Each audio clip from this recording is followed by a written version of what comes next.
Assalamualaikum warahmatullahi wabarakatuh.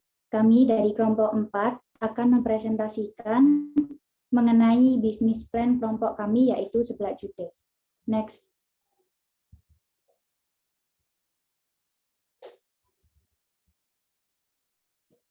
Sebelumnya, izinkan saya untuk memperkenalkan anggota kelompok 4. Yang pertama, ada saya sendiri, Puput Wulandari, NPM 043. Yang kedua, ada Nirmala Sari, NPM 045. Yang ketiga, ada Vika Anikawati, NPM 088. Yang keempat, ada Ali Hijrah, NPM 091. Yang kelima, ada Ari Nur Indiarti, NPM 174. Dan yang terakhir, ada Enot David Lontolawa, NPM 301. Next. Yang pertama, di sini saya akan menjelaskan mengenai visi.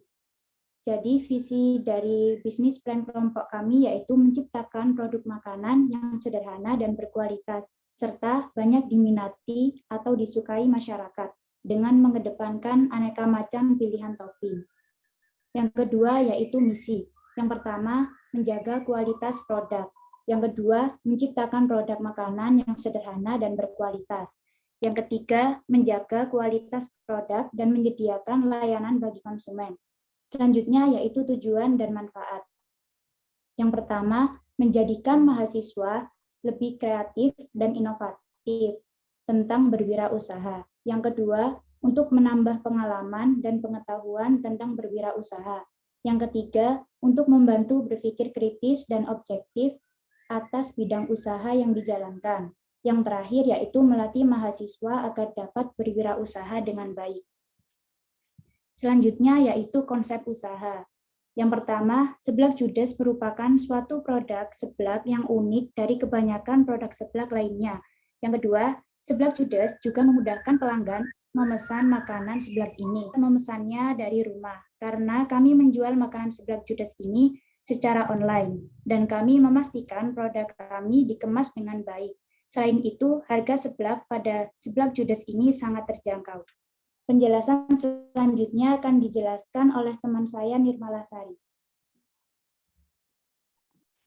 Selanjutnya, saya akan menjelaskan mengenai kedua aspek pasar. Yang pertama, ada gambaran umum pasar. Usaha Seblak Judes ini merupakan usaha kecil yang bergerak di bidang kuliner. Usaha Seblak Judes memiliki tujuan untuk menciptakan makanan khas Bandung yang memiliki cita rasa khas sehingga disukai oleh masyarakat. Yang kedua, jenis produk yang dipasarkan. Produk yang dipasarkan merupakan Seblak Judes, terdapat berbagai varian dan berisi makaroni, beberapa jenis kerupuk dengan berbagai warna, mie, sosis, bawang goreng, pentol, cilok, seafood, dan bumbu, dikemas dengan standing pouch. Seblak Judes ini memiliki rasa yang gurih, asin, dan pedas. Yang ketiga, ada target pasar. Produk Seblak Judes ini bisa dinikmati oleh berbagai kalangan mulai dari anak sekolah, mahasiswa, pegawai kantoran, ibu rumah tangga, sampai dengan lansia. Sekalipun dapat menikmati produk ini karena menggunakan bahan-bahan yang aman dan berkualitas. Next. Selanjutnya ada strategi STP, yaitu segmentation, targeting, dan positioning. Segmentation, targeting, positioning adalah salah satu pendekatan atau model yang digunakan untuk mengembangkan pesan dan strategi pemasaran yang sesuai pada segmentasi target audiens tertentu. Yang pertama ada segmentation. Bisnis Seblak Judes akan dijalankan dengan basis homemade dan dipasarkan secara segmen konsumen dapat berasal dari semua wilayah Indonesia, karena produk kami dapat dikirim melalui jasa pengiriman. Yang kedua ada targeting. Target yang dicapai diantaranya. Yang pertama, untuk pemasaran kami menekankan pada strategi social media marketing. Yang kedua, target utama dari bisnis kami lebih mengarah kepada segmen perilaku. Pelanggan membeli melalui akun sosial media.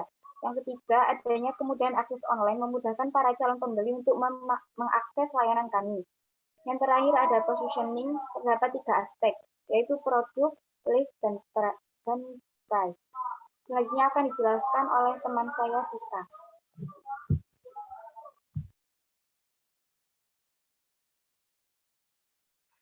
Selanjutnya yaitu bab 3, aspek pemasaran. Yang pertama yaitu aspek pemasaran, promosi. Kemudian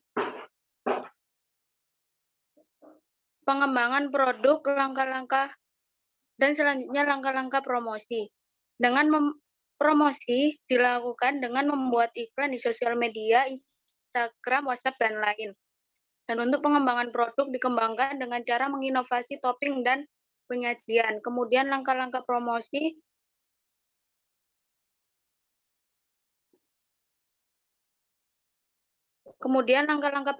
yaitu memberikan potongan harga.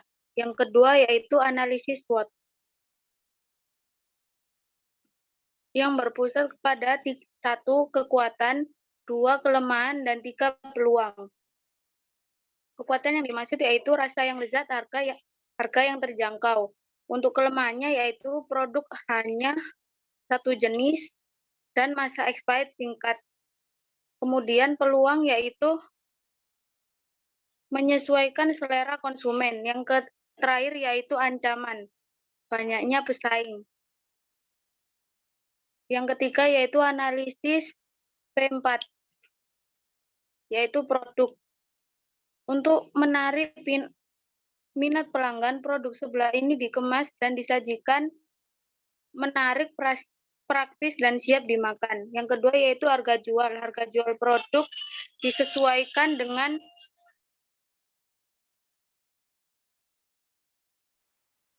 Yang kedua yaitu harga jual. Harga jual produk disesuaikan dengan harga para pesaing, yakni seharga 9.000 sampai 15.000. Yang ketiga yaitu promosi, memberikan diskon dan menyebarkan iklan di sosial media. Yang keempat yaitu sistem pemasaran dan distribusi, yaitu pemesanan dengan cara menghubungi WA admin atau melalui marketplace. Next. Selanjutnya yaitu aspek produksi. Yang pertama, deskripsi produk. Terbuat dari kerupuk basah yang dimasak dengan sayuran, aneka topping dan dimasak dengan bumbu yang khas. Makanan ini bertekstur kenyal, ini memiliki rasa yang pedas dan menyegarkan. Yang kedua yaitu jenis produk. Jenis produk yang akan saya jual yaitu berupa makanan basah yang terbuat dari berbagai macam bahan dengan cita rasa yang khas, kaya akan rempah-rempah. Yang ketiga yaitu kualitas seblak. Kualitas bahan rempah sangat menentukan rasa yang dihasilkan. Selain itu, pemilihan bahan-bahan dan juga topping harus berkualitas juga atau fresh.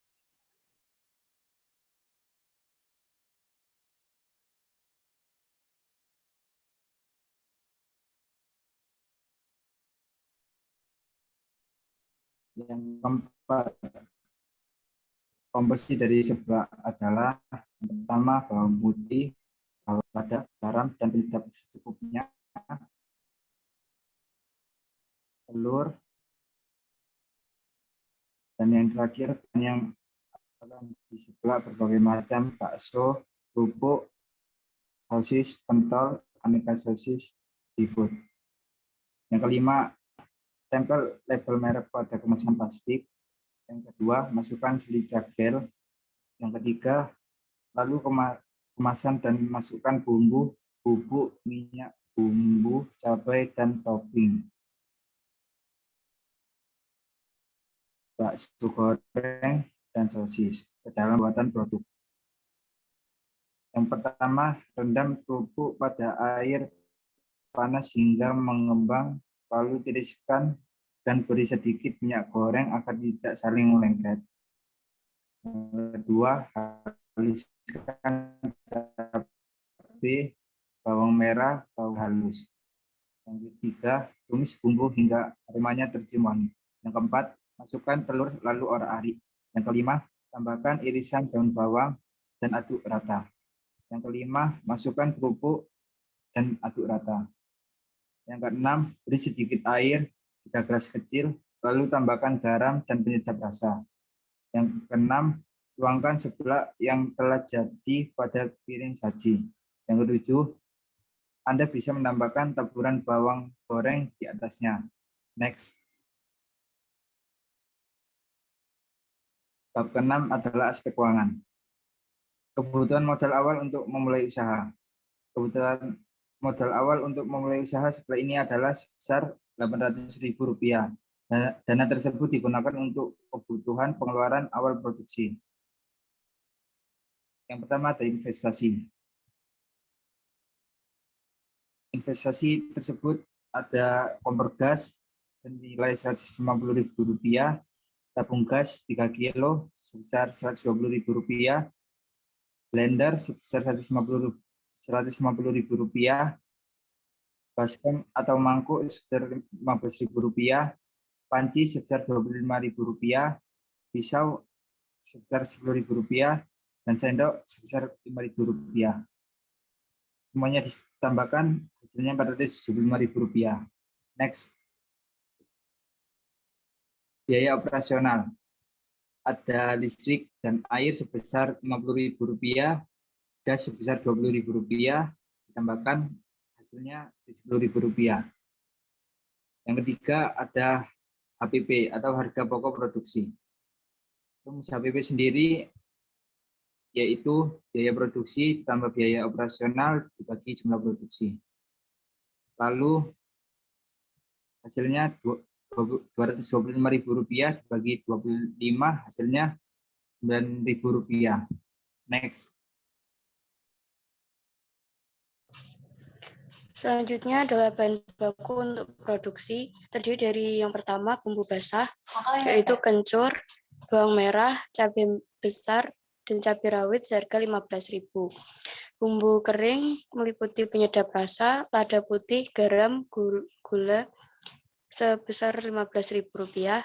Untuk isiannya yaitu kerupuk bunga, makaroni, pasta, dan mie. Kerupuk bunganya Rp15.000, makaroni pasta Rp15.000, dan mie Rp10.000. Untuk topping, sosis Rp15.000, pentol Rp15.000, cilok Rp15.000, dan aneka seafood Rp40.000. Jika ditotal seluruhnya adalah Rp155.000. Next. Selanjutnya adalah bab 5, aspek organisasi dan manajemen. A. Masalah atau tantangan. Sebagai pelaku usaha, kita pasti akan menghadapi berbagai tantangan dan resiko dalam menjalankan usaha kita. Tugas kita sebagai pelaku usaha ialah menyelesaikan masalah tersebut dengan menemukan solusinya. Berikut resiko-resiko yang kami temui dalam usaha ini. Yang pertama adalah persaingan dengan produk yang sama. Yang kedua, persaingan dengan produk lain. Yang ketiga, hal pemasaran. Dan yang keempat, daya tahan produk. Next. Selanjutnya ada tindakan alternatif. Berikut adalah solusi dari tantangan dan permasalahan dari apa yang terjadi dalam bisnis kami. Yang pertama yaitu tentang persaingan dengan produk yang sama. Dalam menjual produk kami harus memastikan pelanggan mengenal dan mengingat produk kami. Dengan memberi packaging yang menarik, rasa yang unik, dan identitas yang resmi. Pelanggan akan dengan mudah mengingat dan membedakan mana yang merupakan produk langganan mereka, sehingga jumlah pelanggan yang ada pada kami tidak berkurang. Kami juga memberikan banyak pilihan jenis seblak yang kami jual yang dapat pelanggan kami pilih untuk bisa dicoba sehingga tidak terpaku pada satu menu saja. Tapi ada banyak jenis dan variasi seblak yang kami berikan. Selanjutnya, persaingan dengan produk lain. Saat kami menjual produk kami di berbagai platform yang ada di media sosial, kami harus mengerti bagaimana ada kami bisa menjadi barang pertama yang akan direkomendasikan oleh platform tersebut. Dengan memberikan promo yang menarik dan tampilan yang menarik pula, kami bisa menggait konsumen untuk datang ke lapak penjualan kami yang ada di media sosial kami. Selanjutnya,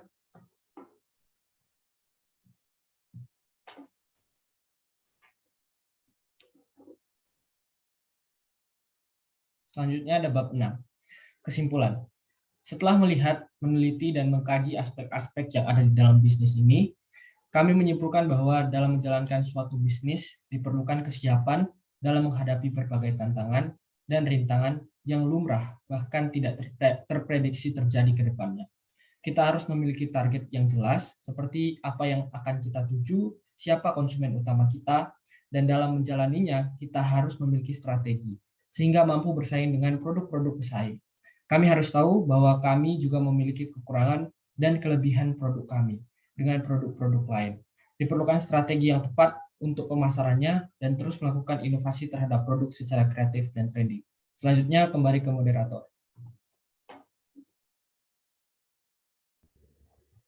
Baik, cukup sekian presentasi dari kelompok 4. Apabila ada salah kata, mohon dimaafkan. Wassalamualaikum warahmatullahi wabarakatuh.